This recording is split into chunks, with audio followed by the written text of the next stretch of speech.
And with that, let me bring on one of my favorite political writers, Andrew C. McCarthy, writes for the National Review. He is a former assistant U.S. attorney for the Southern District of New York and led the 1995 terrorism prosecution against Sheikh Omar, the blind Sheikh, we'll call him, so I don't have to say the whole thing, and 11 others. The blind Sheikh, sadly, because of what a nasty guy Andy is, I believe he died in jail after just all he did was try to blow up Americans. I don't know why we would be. Anyway, he is really one of the clearest writers with one of the clearest moral visions. Have we got him? We've got him.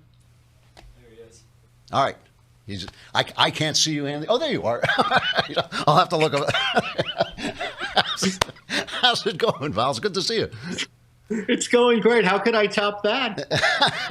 That's right. You better be good now. This has been. No, I had this song and dance thing, but I replaced it with.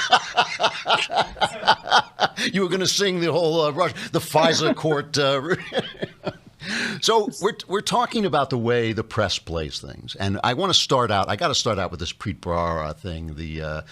This is the attorney who had to be fired. There you are. Had to be fired from the Justice Department because he refused to quit like everybody else. His resignation was asked for. So let's start with this fellow himself. In the New York Times this morning, there are two separate stories basically deifying this guy, making him Saint Preet of the Southern District of Manhattan.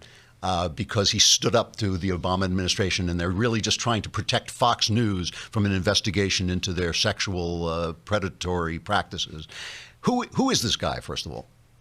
Well, he happens to have worked for me his first year he worked for the American people, but I was his supervisor. Okay. And I thought very well of him, Drew. I think he's a fabulously talented lawyer. And what do they say? Terrific temperament to go with a great intellect. I didn't even know, and this is the wonderful thing about the nature of the office, I didn't know his politics at all. Okay. Because what the job is about is applying, figuring out what the facts are and applying the law to them. And when it's done correctly, you don't need to know anyone's politics. And even if you do, that gets checked at the door when you're doing the work.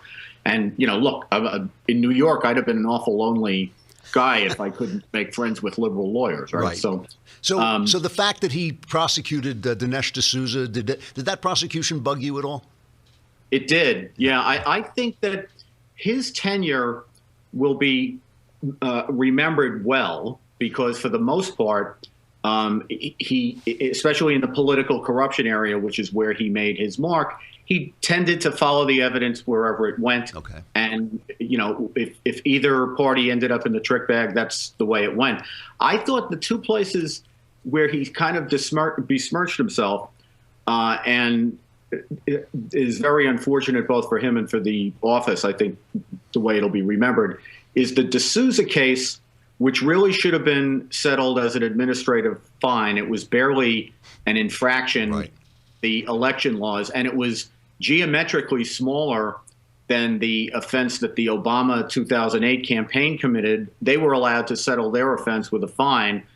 They tried to throw the book at D'Souza, and right, it was clearly a politicized prosecution. And then the other thing is this prima donna routine on the way out the door. I sense that, my old colleague Preet is hoping to have a political career. Okay.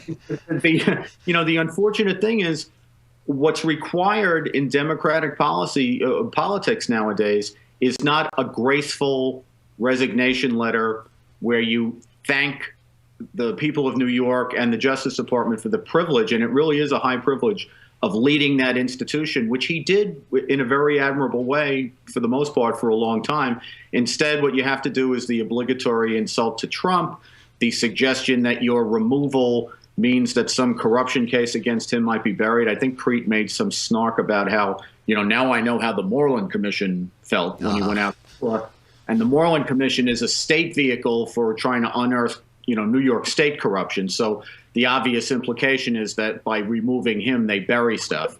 And, the Southern District of New York, in just the last generation, has been led by Rudy Giuliani, Mary Jo White, Jim Comey, Mike Garcia. It had a very storied tradition before Rudy ever came along, being independent from the Justice Department. In fact, we arrogantly referred to ourselves as the sovereign district of New York because of the notorious independence from the Justice Department, which included doing political corruption cases wherever the evidence took you. That was not a pre-Barrara innovation, notwithstanding what the Times seems to think. Okay, all right.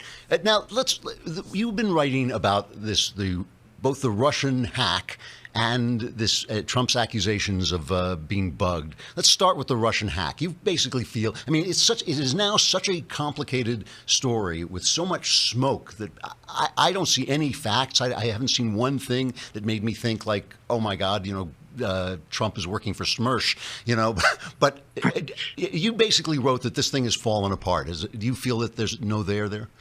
Well, what I think is that in the haste to go after Trump on the part of the media with this hacking the election narrative, right, there was always risk for both the Democrats and the media, because if it turned out that there was no there in the sense of that the election was actually hacked, as opposed to that the Russians did what the Russians have been doing for decades, right, that people were suddenly going to stop for a second and say, I don't really see a lot of evidence that Russia did anything that actually impacted the election, but I'd really like to know, how do we know all this stuff? Where are these leaks from law enforcement coming from? And then when you start to ask that question, the scandal suddenly becomes not that the Russians hacked the election, but that the incumbent president and his administration were conducting an investigation of the opposition party's nominee, or at least the campaign, and not only conducting an investigation, but doing it simultaneously with whitewashing a very serious felony case against Hillary Clinton. So it seemed to me that if you went along this line and you hit the jackpot and you actually came up with the Russians actually did steal the election and Trump's fingerprints were on it somehow, look, then you have the story of the century. But if you don't have the story of the century, then you got a pretty serious, potential political corruption story, which is worse. So, well, this is the thing that bothers me. With Hillary Clinton, all we ever heard is there's no smoking gun. And I always thought, yeah, there's a big pile of bleach bit, and under the bleach bit is where a piece of metal that used to be a smoking gun. But here suddenly Trump says I've been bugged, and everybody is saying, well, Sean Spicer walked that back. He didn't actually mean that Obama crept into his hotel room and placed a bug in his phone.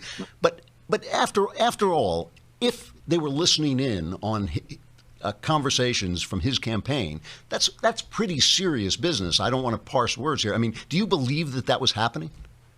I don't think there's any question that it was happening, because the Times, for example, has reported gleefully up until the story kind of turned on them that there was a very vigorous FBI counterintelligence investigation into the, at times they've said directed at the Trump people. At other times, they seem to have said directed at the Russians, which had an ancillary Trump angle to it. But one way or the other, the way this was pitched was, again, Russia hacked the election and it was done in cahoots with Trump. Now that there really doesn't seem to be much there. I mean, even people like Clapper came out and say, I don't see any evidence of collusion by Trump. And what I've tried to point out is there's a big difference between hacking emails, right, which they clearly did, and hacking the election, which they clearly didn't. So even the object of the conspiracy didn't happen. So so you don't have the conspiracy, and you don't have the object of the conspiracy. So the thing was bound to fall apart. Now they're walking back from the idea that there was even an investigation, because, again, I think there's more risk for them in the idea that there was an investigation than what it is that they were investigating. So Comey goes to the intelligence people and says, make sure everybody knows that we didn't do this, right? Do you think something happened, because the Times was reporting the results of the investigation? Yeah, Drew, this is where you have to really put your nerdy lawyer hat on and parse the words they say very carefully, because I thought what Jim Comey, who I've known since we both started out as prosecutors under Rudy Giuliani about 30 years ago, what Jim Comey had to say and what Jim Clapper, the former National Intelligence Director, had to say was a carefully parsed denial that what Trump specifically alleged, namely that Obama wiretapped him, never occurred. But I don't take either of them to have denied the larger trajectory of the story, that there was this investigation of what the Russians were up to that somehow either targeted associates of Trump who had, varying connections to the campaign, or those people came up in the course of investigating the Russians. Now, there's so much backpedaling going on, it's hard to understand exactly what their theory is at the moment. So basically we can say, as far as we know, there was no hack of the election. Basically, they fished Podesta and he sent them his password, which I have to say, even I know not to do that. They sent them their password and they broke out his email. At smokinggun.com. Right, exactly. So they got that. And there is no evidence, as far as you can see, of any collusion from the campaign with the Russians in doing this. And it does seem like there was at least some way that they were getting phone calls, even if they were just investigating the Russians. It seems that the Obama administration, whether he knew it directly or not, I always call this the meddlesome priest rule, because Obama was very good at passing on the idea that something should be done without ever giving the order to do it. And you do believe that they were actually listening in to some conversations here. Yeah. Now, here's another interesting bit of parsing going on, right? One of the things they're backpedaling on now is whether there was a FISA application. In other words, was there a wiretap application that was brought to the Foreign Intelligence Surveillance Court that named either Trump himself, that's unlikely, or associates of Trump's as an agent of a foreign power? In other words, not to get too deep in the weeds, but if you want to do a traditional criminal wiretap, you have to have probable cause of a crime.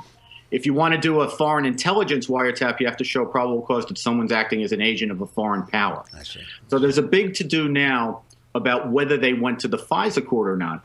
And what I try to point out in a column on Monday is that may all be a head fake, because the way that we do intelligence now, the way the NSA does it, in addition to targeted wiretaps on people who you say are agents of a foreign power, we also have the NSA doing very generalized, non-particular wiretaps or surveillance sweeps that pull in information about 193 different countries based on over 1,000 what are called intelligence requirements that are set by the executive branch.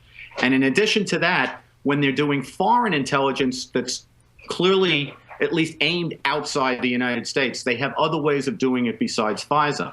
So they're taking in millions of communications in their database. And what inevitably happens is they capture thousands of Americans, including Americans talking to Americans in the United States, if they're either talking about foreign people who are under investigation or there's some foreign intelligence reason for it.